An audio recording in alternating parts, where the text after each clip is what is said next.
impact we see in half. To find out, the guys attach impact accelerometers before raising the human analog to a benchmark 6 feet high. I know what you're thinking. You're wondering why we are dropping a solid body onto bubble packaging rather than wrapping it in bubble packaging like the guy does in the clip. The fact is, from a physics standpoint, when you're examining the cushioning effects of bubble packaging, it doesn't make any difference whether you wrap it or you drop it. And here in the shop, it's a lot easier to drop it, so that's how we're doing it. It gives us more iterations, you see. So they line up the mini, medium, and heavyweight bubbles, and it's bombs away on all three. Dropping human analog into bubble packaging. 3, 2, 1. 200 pounds is dropped from 6 feet into 3 types of bubbles, I felt that one. Yeah. 4 inches thick. It's a free fall, free-for-all. Wow. That was very, very different. It was. But when the dust settles, Let's check out the horror show of this drop. the G-loads are ready to be revealed. Coming in beautifully. The medium bubbles fared worst, producing 100 Gs. But strangely, the mini and heavyweight bubbles were almost neck and neck. That's amazing. I would have never called that this would have that result on the bubble packaging. But how will these 4-inch results stack up against 8 inches?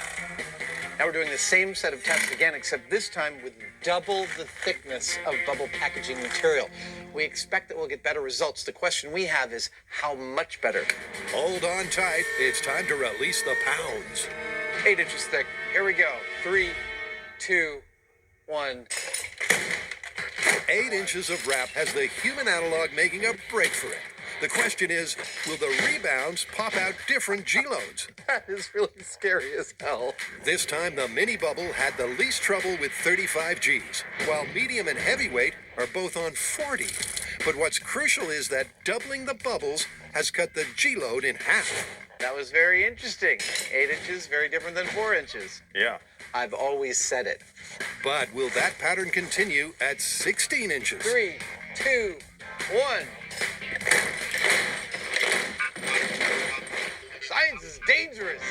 Double the bubbles has cut the G-loads in half again. And that's not the only good news. Here at 16 inches, these 3 measurements are effectively the same. That means that the more bubble wrap we wrap around Buster and ourselves, the less important the type of bubble wrap.